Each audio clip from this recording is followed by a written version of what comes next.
yilimizdagi 8760 soatning siri. Saranda xizmat qiladigan odamni ma'lum mandan g'alati maxluq deyishga bo'ladi. O'zimni bir g'alati maxluq tursam, yana bir g'alati maxluqdan qo'rqishning nima hojati? Xizmatga ziyoda berilib ketganlikdan doim tomoq vaqtini o'tkazib yetatdim. Qo'rsqim echib, oshqozinim og'rishga boshlagandala, texi tomoq yemaganligimni esimga olatdim. Uda 10 soat orom olmay ishlagashga. O'rindiqda o'ltiribla o'zimni to'ymagan holda uxlab qolatdim. Qizitmam 40 gradusga chiqib ketgan chog'dimi darsga ta'sir yetkazib qo'ymaslik uchun ishdan tushgandan keyin doktorxonaga bordim. Hatto doktorxonada nomer elib qo'yib, nima saqlag'ash, og'rib qolish sababidan qilolmay qolgan xizmatimni qandoq to'liqlashning g'amida bo'ldim. Shuncha ko'p jabr jafo chekkan, dard tatgan bo'lsammi, jon tikib kurash qilish irodam bakli kuchlik bo'lg'achqa, texim kuchab ishlagim keldi. Hatto jafo mushaqqatlarni o'ylagudekmi vaqtim chiqmaydi. Ayni chog'dagi o'yim nihoyatda oddiy. Tirishib ishlaginim, uydagilarga ko'ngil bo'lganim deb o'ylagan ekanman. Yarım yildan keyin xizmatim bara-bara iziga tushdi. Ammo uydagilar bilan paranglashadigan vaqtim bara-bara ozlab ketdi.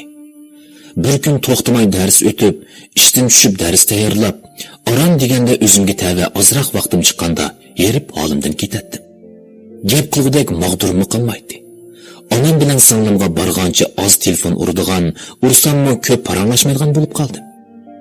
Bir qatim onam menga telefon urib, yig'lab ketgil tasli qoldi. Mendan xafa bo'lib, "Sen zodi nima o'ylayapsan? Sana bu uy kerakmi yo'q?" dedi. Bu gapni anglab, o'yilchiqda qolgandek bo'lib qoldim. O'zimni oqlamoqchi bo'lib, mening jon tikib xizmat qilishim kim uchun? Sizlar uchun emasmi? Mening bunday qilishimni sizlarni o'donroq kunga erishtirish uchun-ku. Meni nimishqa tushunmaysan? dedi. Meni nimishqa tushunmaysan? Bu savolni so'raydiganlar nihoyat ko'p. Javob nihoyat oddiy. Chunki sen qarshi taraf talab qilganda ko'ngil bilishni berolmading. Shu ishdan keyin his qildimki, garchi sen jon tikib ishlasangmi, boshqalarning qarashicha, agar vaqtingni va ko'nglingni ularga bo'lmasang, ular haqiqiy izlagan narsani berolmasang, bu sening xatoliging. Sening berganing qarshi taraf haqiqiy talab qiladigan, muhim deb bildigan narsa bo'lishi notayin. Bugundan boshlab rol va nishon jadvalidan birini tuzing. Kunda, haftada, oyda bir qatim o'qib turing.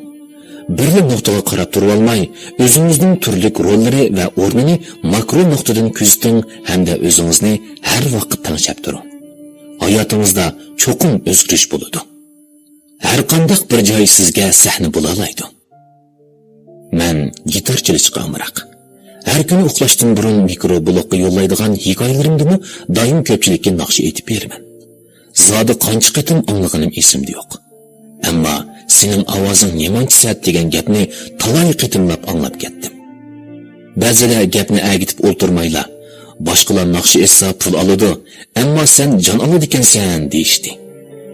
Agar taliyingizga men bilan chiniqish uyga berib qolsangiz, mening quloqni yarg'udek, jonni azgudek voydotlarimni anglaysiz. Har qatim ig'ir harakatlarni ishlagan chog'da, termir meni kuchim yetmaydigan ig'ir narsalarni ko'tarishga majburlaganda, voz kechay desam voz kechalmagan vaqtlarimda, butkul chiniqish zalini mening echinishli g'ulashlarim qoplaydi. Meni nimishqa buncha qo'rlaysiz? Men boshqalarga o'xshash asta-asta kelsam, tadrijiy ig'irlasam bo'lmamdi? Men bu savolni termirdan nurg'un qatim so'radim.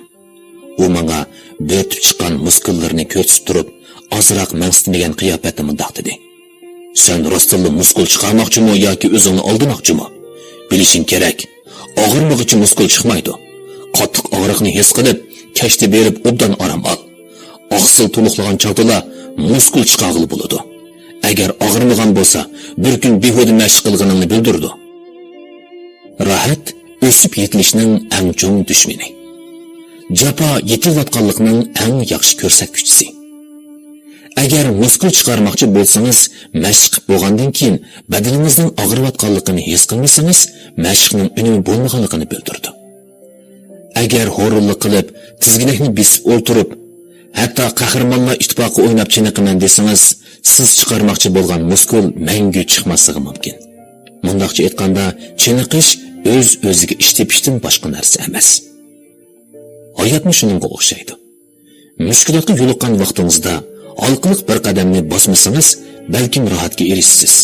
Hatto o'zingiz orzu qilgan kelgusidan mahrum qolasiz. 2011-yili 6-oyning 14-kuni otam tuyuqsiz qazo qildi. Shu chog'lardagi azoblik kechirmishlarimni nurg'un odamlar tasavvur qila olmasligi mumkin. Otamni yerligida qo'yib 8 kundan keyin Bejingga qaytib keldim. Shundan keyingi kunlar minut sekunddan to'lini osti o'tdi.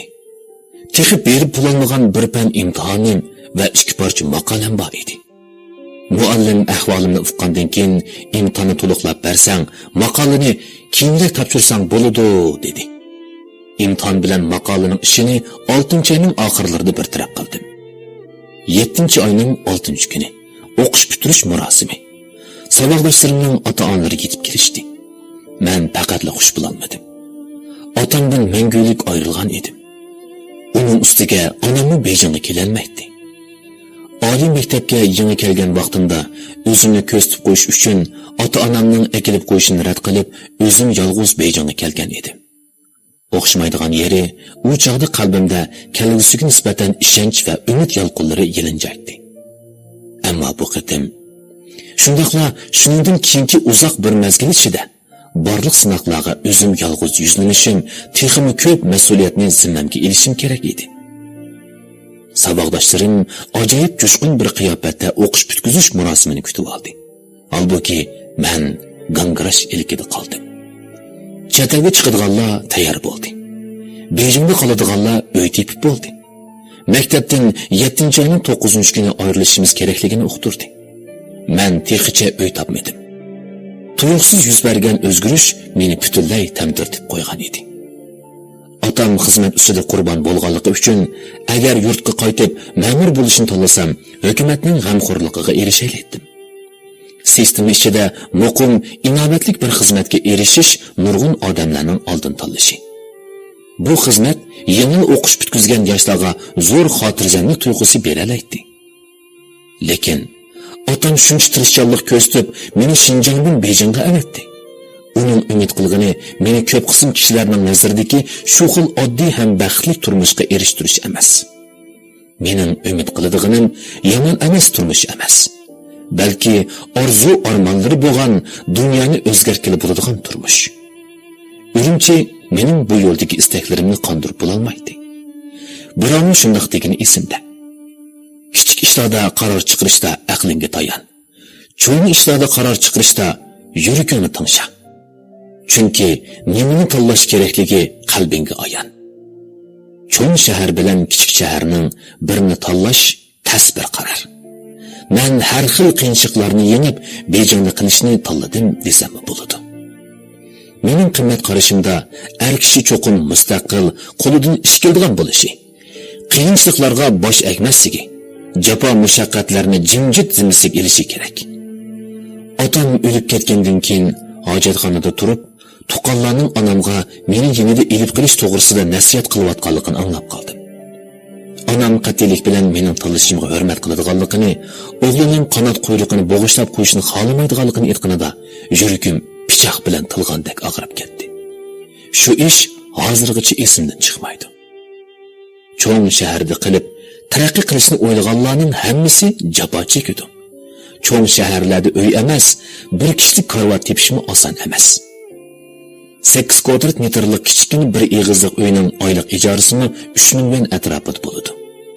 Ya'ni kelib uy egasining muomalasi uyning tozalik sharoiti bilan qilishmoqdek darajada nachar.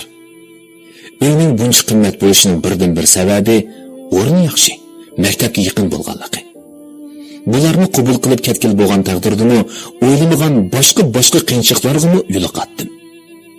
Uy ijara elishda 5-qitim rad qilingandan keyin yarim kechada Dongguansunning odamsiz ko'chalarida yolg'iz ketib o'tib, xiyolga patdim. Nima uchun shuncha tas? Cho'ng shaharda sonsizlig'an chiroqlar yonadi. Menga tava birmi yo'q. Men uchun yiqilgan bir chiroq shu yo'qchaydiki yurtimda qolgan. Elimi yaxshi, hargizmi bo'shashmadim.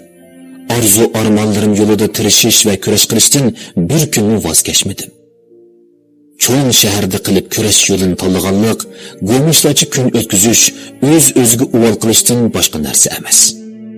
Ayni chog'da yurtga qaytishni tanlagan bo'lsam, balkim boshqa bir holda bo'lardim. Ammo buncha ko'p kechirmishlarning kashmishchisi bo'lolmagan, buncha ko'p yaxshi ustoz, munavvar do'st yaranlar bilan muloqot bo'lolmas edim. Qulluq nomli filmda mundaq bir qoida so'zlanadi. Yosh chog'larimda o'zimni shamol deb yuribdiman. Badallarimni zahmat jarohatlari qoplagandan keyin asli o'chib ekanligimni bildim. Balkim biz rasululloh shamol edik. Zahmat jarohatlarining badallarimizni yig'ir qilishidan qo'rqib, parvoz qilish imkoniyatidan voz kechgan bo'lsak-chi. Qafasga sulinib yashaydigan pasib turmushni hech kim xohlamaydi. Masala shuki, sizga bir parcha osmon bersa, erkin parvoz qil desa, ammo yiqilib tushish ehtimolligi bor bo'lsa, uchishga jur'at qila olamsiz. Wang Shaoning qalbida dars xotirasiga yozilgan ikkinchi avlod nomratlar to'g'risida aytilgan so'zlar va hikoyalar nurg'un kishilarning diqqatini tortdi. U o'quvchilarga bergan topshiriqda turmush orqa ko'rinishi odamning ichki dunyosiga qanday ta'sir ko'rsatadi deydigan bir savol bor. 90-yildan keyin tug'ilgan o'quvchilar orqa ko'rinish yaxshi bo'lsa, o'ziga bo'lgan ishonch kuchli bo'ladi. Chunki chekinish yo'li bor deb qaragan. Orqa ko'rinishi odat kishi bo'lsa, odamda qo'rqish bo'ladi. Boshqalar uttirsa pul uttirdi. Men uttirsam turmushni uttirman. Tayangudak hech narsam yo'q. Shunga psixikasi ehtiyotchan keladi. Turmushda mundaq voysashlarni doim anglab turamiz. Boshqalarning oq teriki bor, mening soyamdan boshqa hech narsam yo'q tursa, orzu armonlardan eg'iz ochqili bo'ladimi? Xotirjamlik bilan tuxumni toshga urish o'tirsada tanlashga duch kelganda, ko'p qism kishilar qo'rqonligi uchun xotirjamlikni tanlaydi. Och yalang'och qolmaydi. Kelgusidan ansirashning hojati yo'q. Ammo osonlik kishilarla hayot yurishga rozi bo'lmaydi. Ular kelgusi va jiroqlarga bo'lgan intilishidan voz kechmaydi. Hamda g'oyasini reallikka aylantirish uchun butun kuchi bilan otlanadi. Qanchilgan odamlar bexatarlik tuyg'usi uchun orzu armonlaridan voz kechadi. Odamning umri o'lgucha, yupurmoqning umri g'azon bo'lguncha. Hayotda erishganlaring orzu qilgan narsalar bo'lmasa, boshqalarning qimmat qarashiga ergishib, atalmış bexatarlik to'g'risini qo'g'lishib o'tgan hayotning nima qiymati bo'lsin? Bexatarlik tuyg'usini boshqalar bermaydi. O'zingiz yaratasiz. Kech-kunduz tirishish, kurash qilish, samimiyat va qon ter yig'ilib, odamning ruhiyatini kuchlantiradi. Bundaq odam kechada yolg'iz yursimi, ovozini qo'yib berib naqshi ayta oladi. Valdin kulida mundaq deyiladi. Men boshqalarni mening usulim bo'yicha yashashga majburlamayman. Ammo har bir insonning otasiga, onasiga yoki qo'shnisiga taqlid qilmay o'z turmush usulini tepib olishini va shu yo'lda kurash qilishini umid qilaman. Hech yer sizning yurtingiz emas. Ammo sizning kurash maydoningiz bo'la oladi. Ruhimga tinchlik beradigan joy dal mening yurtim. Kelgusini hozirgi turmushingizning bir qismiga aylantiring. Hamma odamning degidek tushkunlashib chekiga yetadigan vaqti bo'ladi. Hayotda gangarab qoladi. Nima qilarini bilolmaydi. Men shundoq bo'lgan. Mening shundoq chog'larim nurg'un odamlar orzu qilib kelolmaydigan Beijing universitetida o'tgan. Oliy maktabning birinchi yilining 2-yo'simida to'r o'yiniga shu qadar berilib ketdimki, uyqudimni, tomoqdimni voz kechadigan darajaga berib ketdim.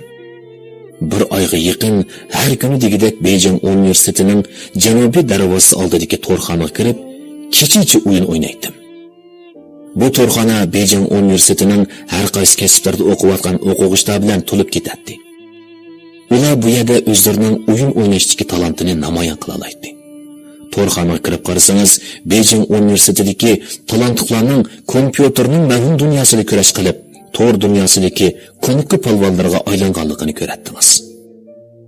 Ayni chog'da Olvosti shahri nomli to'r o'yini eng moda bo'lgan chog' bo'lib, men to'r dunyosidagi qahramonlar bilan yoshlik jasoratimni namoyon qilib, bir hafta uda kechalab o'yin o'ynash rekordini yaratgan edim.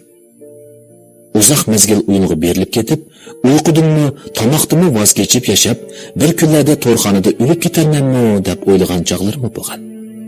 Bu dunyodan ketadigan vaqtda, bu dunyoga to'rxonaning o'rindig'ida ketib qolgan kassomning izidan boshqa hech narsa qoldirmay ketishni va yoki taratqularda Beijing universitetining o'quvchisi to'r o'yiniga berilib ketib, to'rxonada o'lib qoldi degan xabarning tarqalishiga sababchi bo'lib qilishni xohlamasammi, o'zimni bu o'yindan zodil tortolmadim.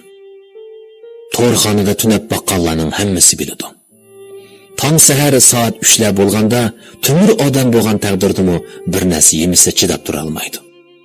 Bu chaqda Beijing universitetining janubiy darvozasi oldida zixliq yemeklarni sotadigan tog'imizning bir kunlik sodasining oxirgi qatim yuqori to'lqin yoritadigan vaqt yetib keladi.